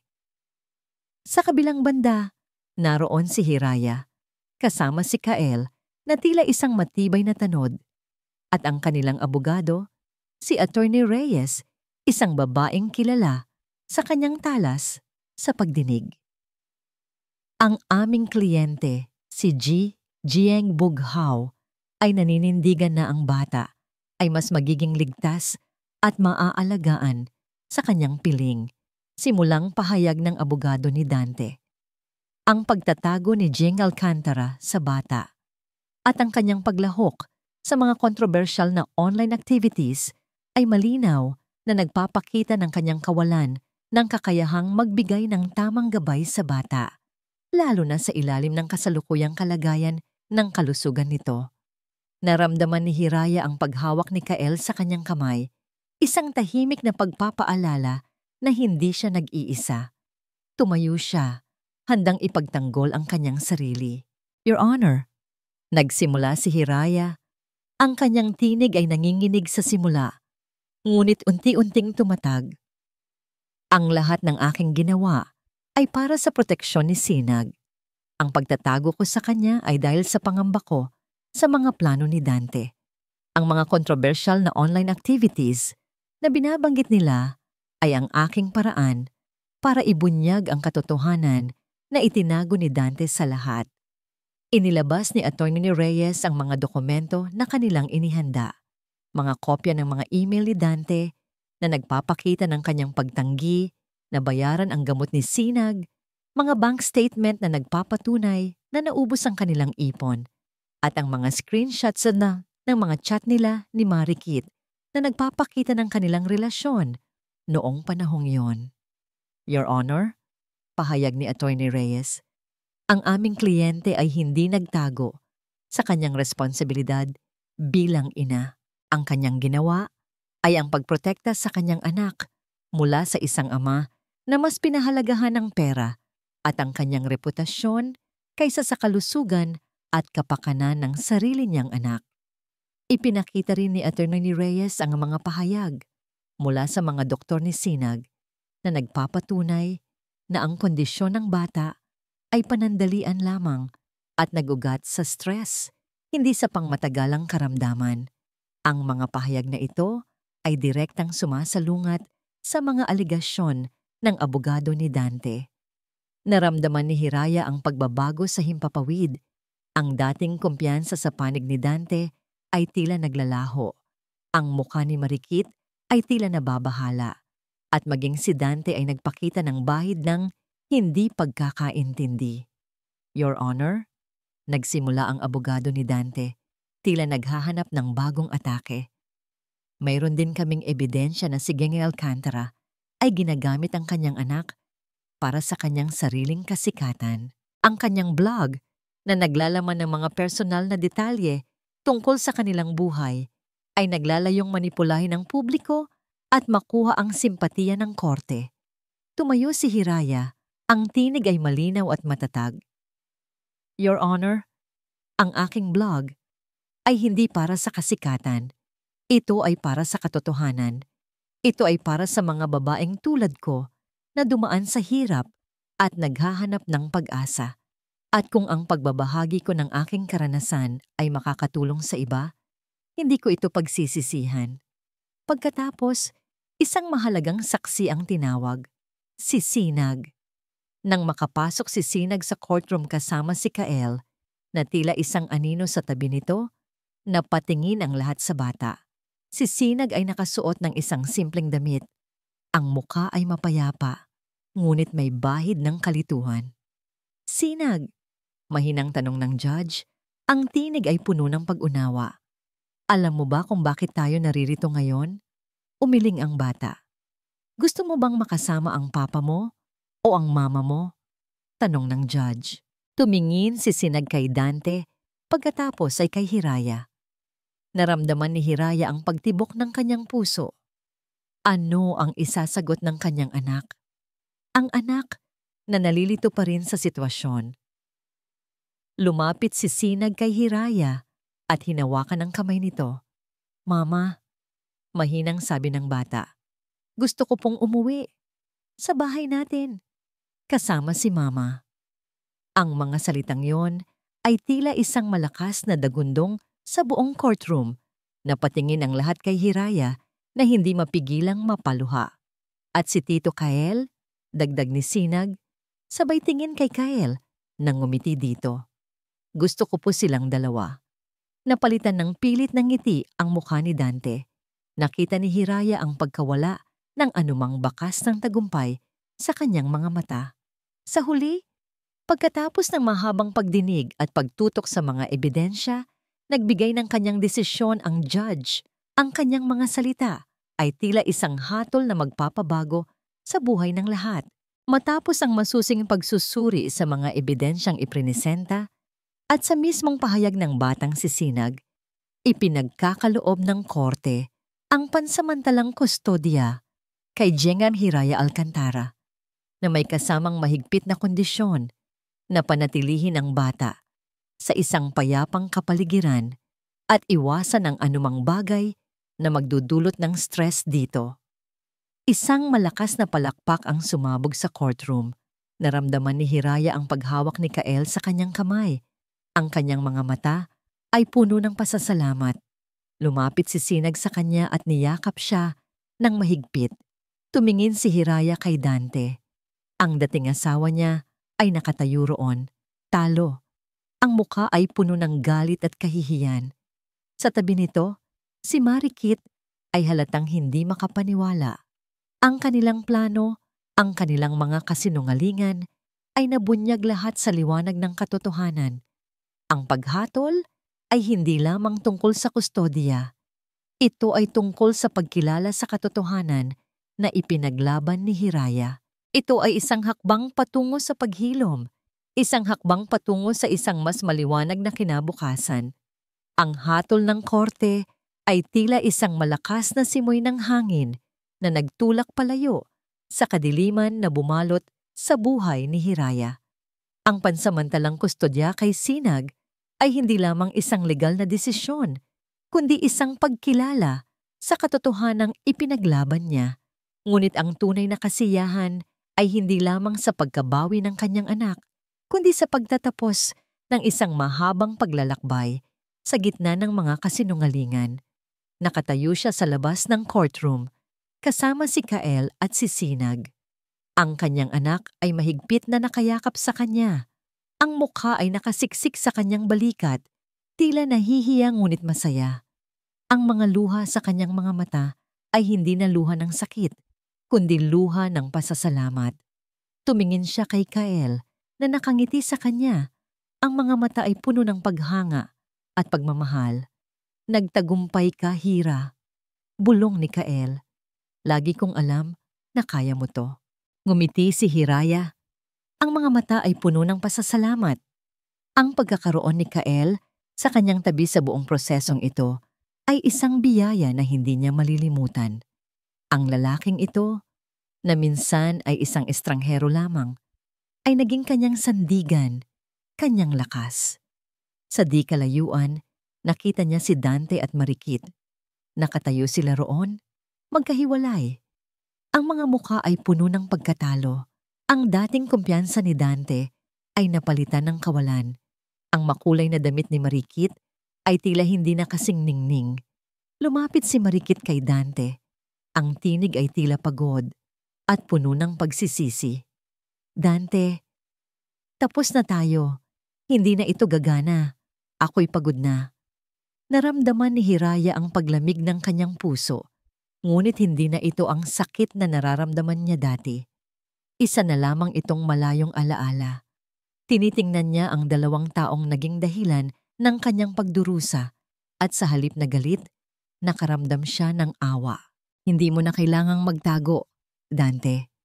Mahinang sabi ni Hiraya habang papalapit sila ni Kael sa direksyon ni Dante at Marikit. Tila natural lamang na maglakad palapit sa kanila. Naging blanko ang mukha ni Dante nang maramdaman niya ang presensya ni Hiraya. Tumingin ito sa kanya, ang mga mata ay puno ng kung ano-anong emosyon, pagkatalo, galit at marahil isang bahid ng pagsisisi. Hiraya, sabi ni Dante. Ang tinig ay halos hindi marinig. Tapos na, Dante, mahinang sabi ni Hiraya. Tapos na ang lahat. Napatingin si Dante kay Marikit. Pagkatapos ay bumalik ang tingin kay Hiraya. Mali ako, Hiraya. Alam kong mali ako. Oo, Dante, mali ka. Mahinang sagot ni Hiraya. Ngunit wala nang galit sa kanyang tinig. Tanging kapayapaan na lamang. Pero wala na tayong magagawa para baguhin ang nakaraan. Napayuko si Dante.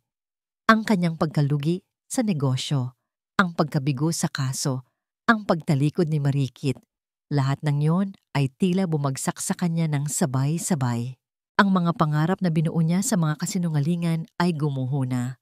Sige na, sabi ni Marikit. Tumalikod na at naglakad papalayo. Pabalik sa kinaroroonan ng kanilang SUV. Hindi na ito lumingon. Naiwan sina Hiraya, Kael, Dante at ang kanilang anak na si Sinag. Isang kakaibang katahimikan ang namagitan sa kanilang apat. Sinag, anak. Nagsimulang sabihin ni Hiraya, ngunit naputol ito nang yumakap si Sinag kay Kael.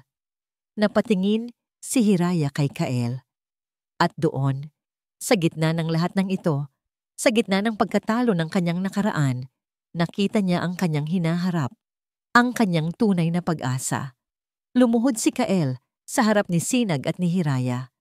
Kinuha nito ang mga kamay ni Hiraya at dahan-dahang sinimulang sabihin ang mga salitang matagal na niyang gustong marinig ni Hiraya. Hira, nagsimula si Kael. Ang mga mata ay puno ng pagmamahal. Alam kong hindi ito ang pinaka-perpektong sandali, pero hindi ko na kayang pigilan pa. Sa lahat ng pagsubok na ito, mas lalo lang akong umasa sa'yo. Mas lalo lang akong nahulog sa'yo. Lumipat ang tingin nito kay Sinag. At sa inyong dalawa, natahimik si Hiraya, nanlalaki ang mga mata. Hiraya Alcantara, sabi ni Kael, ang tinig ay malinaw at puno ng damdamin. Will you marry me? Will you be my wife? At maging isang buong pamilya tayo, kasama si Sinag? Sa harap ni Dante, sa harap ng kanyang nakaraan, ang puso ni Hiraya ay bumilis ang pagtibok hindi dahil sa takot, kundi dahil sa walang hanggang ligaya. Naramdaman niya ang pagiging buo ng kanyang sarili, ang kanyang paghilom. Tiningnan niya si Dante na nakatayo pa rin doon, isang anino na lamang ng lalaking minsan niyang minahal. Nang makita niya ang pagtanggap at pagmamahal sa mga mata ni Kael, ngumiti siya. Isang ngiti na tunay, malaya at puno ng pag-asa. Oo, Kael, sabi ni Hiraya. Ang tinig ay nanginginig sa saya. Oo, gusto kong maging asawa mo. Niyakap ni Kael si Hiraya ng mahigpit. At pagkatapos ay niyakap din nila si Sinag. Isang pamilya na nabuo hindi sa dugo, kundi sa pag-ibig at pagsubok. Habang yakap-yakap sila, napansin ni Hiraya na tumalikod na si Dante. Hindi na siya lumingon. Tila tinanggap na nito ang kanyang pagkatalo. Ang huling sulyap ni Hiraya sa kanyang dating asawa ay isang sulyap ng pagpapaalam, ng pagpapatawad at ng pagpapakawala. Bumalik sila sa silangan, hindi na bilang mga taong tumatakas, kundi bilang isang pamilya na naglalakad patungo sa isang bagong simula. Ang dagat ay tahimik, ang hangin ay sariwa, ang kanilang tahanan ay naghihintay. Sa kanilang paglalakad, sa dalampasigan, habang ang araw ay unti-unting lumulubog, naglakad sila ng magkakasama. Hiraya, Kael, at Sinag. Ang kanilang mga kamay ay magkahawak Ang kanilang mga puso ay nagkakaisa. Ang paglalakbay ni Hiraya mula sa kawalan patungo sa pagbangon ay natapos. Hindi sa isang dramatic na paghihiganti, kundi sa tahimik na pagyakap sa pag-ibig at sa isang pangako ng isang mas maliwanag na bukas. Isang taon na ang lumipas mula nang ang mga pangyayari sa korte ay nagbigay daan sa isang bagong simula. Isang taon na puno ng paghilom, pagmamahal at pagbangon. Nakatayo si Hiraya sa likod ng isang mahabang mesa na papaligiran ng maraming tao. Ang kanyang libro, ang mga kwento mula sa silangan, na hango mismo sa kanyang personal na paglalakbay, ay naging isang bestseller. Ang kanyang mga salita, na minsan ay naging sandata laban sa kasinungalingan, ngayon ay naging inspirasyon sa libu-libong mambabasa. Maraming salamat po sa pagpunta ninyo rito para sa book signing ko. Sabi ni Hiraya, ang kanyang tinig ay puno ng kagalakan. Hindi ko po akalain na ang mga kwentong minsan kong itinago sa puso ko ay magiging inspirasyon para sa marami. Sa gilid ng bulwagan, nakaupo si Sinag. Ang mukha ay puno ng tuwa habang pinapanood ang kanyang ina. Katabi nito si Kael. Ang kanyang kamay ay mahigpit na nakahawak sa kamay ni Hiraya. Isang tahimik na paalala ng kanilang pagmamahalan at pagkakaisa. Sino po ang gusto ninyong magpirma ako, Mama? Tanong ni Sinag. Ang mga mata ay kumikinang. Kahit sino, anak. Sagot ni Hiraya. Hinaplos ang buhok nito. Basta't alam mo na mahal ka namin ni Tito Kael. Ang salitang Tito Kael ay hindi na bago sa pandinig ni Hiraya.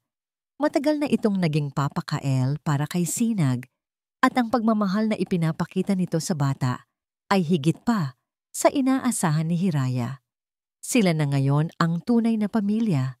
Pagkatapos ng book signing, nagtungo sila sa kanilang paboritong lugar sa silangan, ang Dalampasigan. Hindi na lamang ito ang lugar kung saan sila nagtago, kundi ang lugar kung saan nila natagpuan ang kanilang tunay na tahanan. Nakaupo sila sa Dalampasigan. Ang araw ay unti-unting lumulubog sa abot-tanaw na nagpipinta ng kulay kahel at rosas sa kalangitan. Si Sinag ay masayang nagtatayo ng kastilyong buhangin. Ang kanyang tawa ay tila musika sa pandinig ni Hiraya. Ang ganda ng paglubog ng araw ngayon, no? Sabi ni Kael. Ang tinig ay puno ng paghanga.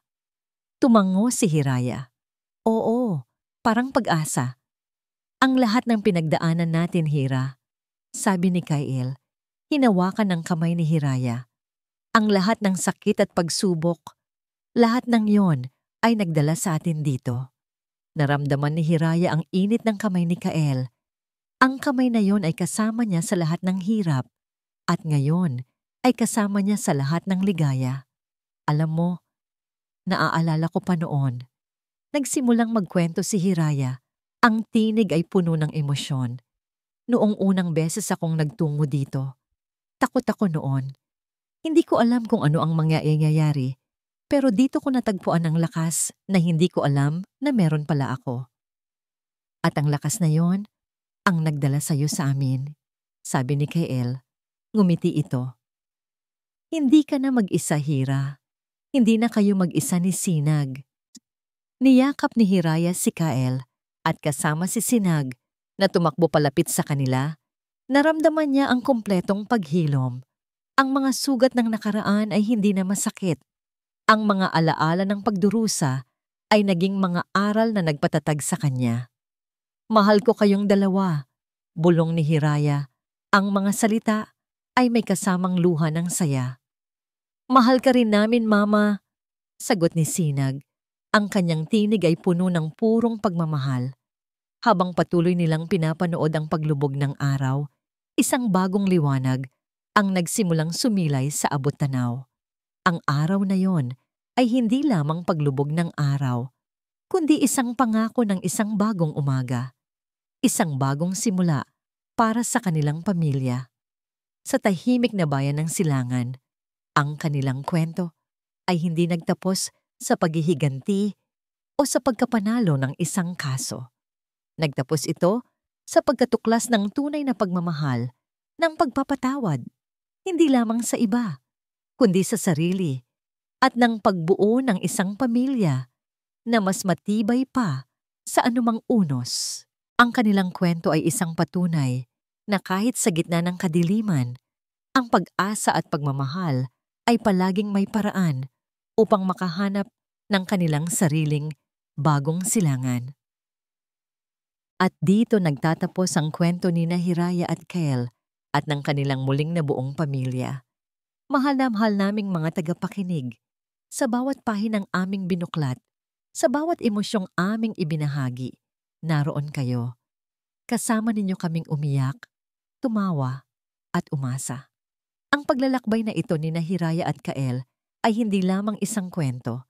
Ito ay isang salamin ng mga pagsubok na ating hinaharap, ng mga sugat na ating dinadala, at ng walang hanggang kakayahan ng puso ng tao na magmahal, magpatawad, at muling bumangon. Bilang manunulat, ang pagsasama-sama ng bawat salita, paglikha ng bawat tauhan, at paghabi ng bawat pangyayari ay isang napakalalim na paglalakbay. Naramdaman ko ang bawat kirot ni Hiraya, ang bawat pag-asa ni Kel, at maging ang kalituhan ni Sinag. Naway ang mensaheng nais naming iparating na kahit sa pinakamadilim na gabi, mayroong laging bukang liwayway na naghihintay, na ang tunay na pag-ibig ay kayang maghilom ng anumang sugat, at na ang pinakamalakas na sandata natin ay ang ating katotohanan at ang ating pananampalataya sa ating sarili ay tumatak sa inyong mga puso. Sana'y naging makabuluhan ang bawat sandaling inilaan ninyo sa pakikinig sa aming kwento. Kami po ay lubos na nagpapasalamat sa inyong mainit na pagtanggap at walang sawang suporta. Ang inyong mga komento at reaksyon ang nagbibigay buhay sa aming mga likha. Huwag po kayong mag-atubiling ibahagi ang inyong mga saloobin tungkol sa kwentong ito. Ano ang mga aral na inyong natutunan? Ano ang mga bahagi na tumatak sa inyong puso? Hinihintay namin ang inyong mga mensahe. Hanggang sa muli nating pagkikita sa isang panibagong kwento ng pag-ibig at pag-asa. Lubos na gumagalang Kwentong Puso TV.